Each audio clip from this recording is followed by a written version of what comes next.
नेपाल का एक लड़का जो कि ट्रैवल करता है नेपाल से लेकर बद्रीनाथ यानी कि इंडिया के अंदर, वो भी एक साइकिल के थ्रू, और उसकी साइकिल के पीछे दो फ्लैग लगे होते हैं, एक नेपाल का तो दूसरा इंडिया का। उसके साथ एक दुर्व्यवहार होता है और उसको रिप्रेजेंट किया जाता है कि इंडिया ने उसके साथ गलत किया है। इस वीडियो को पूरा देखने से पहले आप किसी भी यहाँ पे डिसीजन पर मत पहुंचना कि उस लड़के के साथ बुरा हुआ पूरी इंडिया की तरफ से या फिर किसी पर्टिकुलर बंदे की तरफ से। यानी कि उस बंदे के साथ अगर बुरा हुआ है तो उस लड़के के साथ इंसाफ हुआ है या नहीं हुआ, ये जानने के बाद ही आप इस नतीजे पर पहुंचेंगे कि नेपाली लड़के के साथ कितना बुरा हुआ और फिर कब कौन सही करने आया। नमस्कार, मैं पीएम डीएनएस सिंह और आप देख रहे हैं कमाल यार। दोस्तों, हर एक देश के अंदर ऐसे लोग होते हैं जो कि किसी के साथ मिसबिहेव कर देते हैं, किसी के साथ इस तरह की आनाकानी कर देते हैं, लेकिन इसका मतलब ये नहीं है कि पूरा देश ही खराब है या फिर पूरे देश के अंदर ही सिस्टम ऐसा है। ये चीज इसी वीडियो के अंदर प्रूफ होने वाली है, तो वीडियो के अंत तक बने रहिए। और अगर आप चैनल पे नए हो तो चैनल को सब्सक्राइब करके बेल आइकन दबा लीजिए ताकि आपको कल अपडेट भी सबसे पहले मिल सके। चलिए वीडियो को शुरू करते हैं।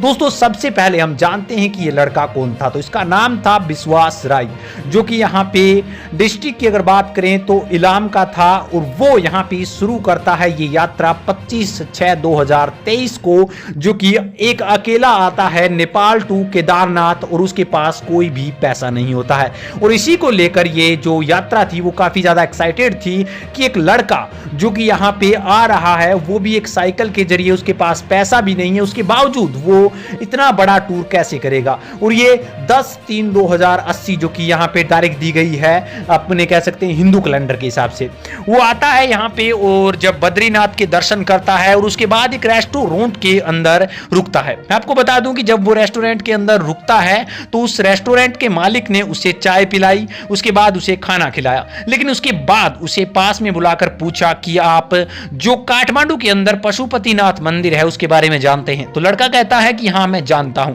उसके बाद कहते हैं कि उसके दर्शन कैसे किए जाते हैं। तो वो लड़का कहता है कि मैंने करे हैं उसके अंदर जाकर दर्शन, लेकिन मुझे ये नहीं मालूम है कि किस तरह से उसमें दर्शन किए जाते हैं। उसके बाद उस बंदे को मुझे नहीं पता कि उसे डाउट हो जाता है या फिर वो जानबूझकर ऐसा करता है। उसे वो कहता है कि उसे यहीं पर बैठ जाओ, आपको पता ही नहीं है कि यार नेपाल के अंदर रहने के बावजूद कि यहाँ पे पशुपतिनाथ मंदिर के अंदर किस तरह से दर्शन होते हैं, तो आप नेपाल के निवासी नहीं हो। उसके बाद उस लड़के से वो पूछता है कि आपके पास जो आईडी प्रूफ है वो दिखाइए। वो लड़का आसानी से उसे यहाँ पे डिजिटल यानी कि फोन के अंदर जो आईडी और प्रूफ होता है वो दिखा देता है, लेकिन ये जो होटल का मालिक होता है वो मानता नहीं है इस चीज को, और वो यहाँ पे कहीं ना कहीं उससे फिजिकली जो चीजें होती हैं जैसे आधार कार्ड हो गया, जैसे पासपोर्ट हो गया, वो मांगता है, लेकिन इस चीज को देने से मना कर देता है वो लड़का, क्योंकि घबरा गया था। उससे इस तरह के सवाल पूछे गए। वीडियो के अलावा भी वो बंदा कहता है कि उसे बहुत ज्यादा प्रेशराइज किया गया था, इसलिए वो बहुत ज़्यादा यहाँ पे फियर फील कर रहा था, रोने भी लग गया वो लड़का। लेकिन उसे यहाँ पे ज़बरदस्ती पब्लिक प्लेस के ऊपर कहा जाता है कि तुम वीडियो बंद करो, जबकि वो लड़का वीडियो बंद नहीं करता है, और वो करना भी नहीं चाहिए, क्योंकि अगर वीडियो बंद कर देता तो हो सकता है कि उसके साथ और बहुत बड़ा गलत हो जाता। लेकिन अब इस चीज़ को यहाँ पे बहुत ज़्यादा वायरल किया जा रहा है, इसलिए लेकर कि उस लड़के ने एक बार बोल दिया था उसी ब्लॉग के अंदर कि इंडिया में अकेले कभी मत आना, बहुत बुरा हुआ है मेरे साथ। लेकिन फाइनली जो चीज बोली थी उस लड़के ने, वो चीज कोई नहीं दिखा रहा है, वो चीज मैं आपको बताऊंगा। उसके बाद वो लड़का यहाँ पे पुलिस के साथ उसके साथ एक लेडीज मिलती है उसे, इंडिया की लेडीज जो कि उसे हेल्प करती है, वो पुलिस को बुलाती है। तो आप सोच सकते हैं कि जिस इंडिया के अंदर उसके साथ मिसबिहेव हुआ था, उसी इंडिया के अंदर एक लेडीज जो कि उसकी हेल्प भी करती है और पुलिस को बुलाने में मदद भी करती है। तो आप सोच सकते हैं कि पर्टिकुलर एक बंदे की गलती है, जबकि उसके साथ देने वाले इंडियंस बहुत थे। अब यहाँ पे वो लड़की जब यहाँ पे बुला लेती है पुलिस को, तो पुलिस का 3 स्टार ऑफिसर आता है। तो सोच सकते हैं मायना करने वाली बात है कि एक लड़के के लिए 3 स्टार ऑफिसर आता है जिसका नाम होता है RS रोटेला। मैं आपको बता दूं कि RS रोटेला, जिसका पूरा नाम राजेंद्र सिंह रोटेला है, वहां की स्थानीय पुलिस के अंदर 3 स्टार ऑफिसर है। तो आप सोच सकते हैं कि मुद्दे को यहां पे सही से इंडिकेट करने के लिए एक बड़ा ऑफिसर भी यहां पे आ जाता है। वो यहां पे ऑफिसर पूछता है कि आपके साथ किसने क्या और कैसे किया। ये लड़का सब कुछ बता देता है और उसके बाद यहाँ पे बाल सहायता संरक्षण के अंदर, जो पुलिस थाने के अंदर बना होता है, वहां पे इस लड़के को ले जाया जाता है और वहां से भी तहकीकात की जाती है, एफआईआर दर्ज कर ली जाती है और उस जो यहाँ पे होटल मालिक ने इसके साथ मिसबिहेव किया गया था वो आने से मना कर देता है, लेकिन पुलिस उसके पास जाती है और उसके बाद उसे लेकर भी आती है। उसके बाद उस लड़के के सामने उसे सॉरी बुलवाया जाता है और यहाँ पे पुलिस उसके साथ जो भी यहाँ पे न्याय होता है वो करके उस एफआईआर को क्लोज करती है।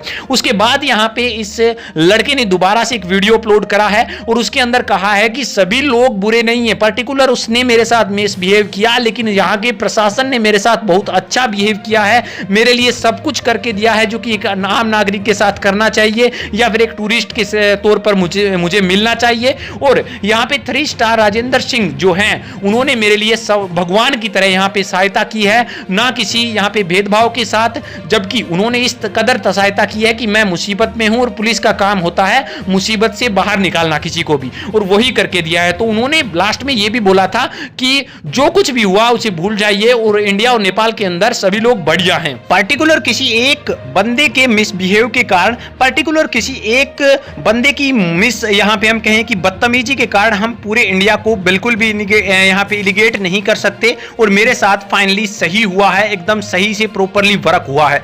दोस्तों मैं यहाँ पे ये चीजें इसलिए बता रहा हूं क्योंकि कुछ लोग इस चीज को गलत तरीके से वायरल कर रहे हैं, जिससे कि इंडिया के प्रति नेपालियों की कहीं ना कहीं सोच बदलेगी और मैं नहीं चाहता कि जो सही हुआ है उसके बावजूद ऐसा हो। हाँ, उस लड़के के साथ उस बंदे ने बहुत गलत किया था, ऐसा बिल्कुल नहीं करना चाहिए। बेचारा यहाँ पे अपने किसी भी पर्पज से आया हुआ हो, उसके साथ सही से बिहेव करना चाहिए था। अतिथि देव भव, यानी कि अतिथि का स्वागत भगवान की तरह करना चाहिए, यही होना चाहिए और पुलिस ने ऐसा ही किया है। दोस्तों अब बताइए आप कि क्या सच में इंडिया और नेपाल हमेशा से मित्र हैं और मित्र ही रहेंगे? अपने विचार कमेंट सेक्शन में जरूर लिखिए। चलिए आज के लिए रखता है, नया अपडेट मिलता है फिर आपके सामने जरूर। तो वीडियो को लाइक कीजिए, शेयर कीजिए और अगर आप चैनल पर नए हो चैनल को सब्सक्राइब करके बेल आइकन दबा लीजिए ताकि आपको अपडेट भी सबसे पहले मिल सके।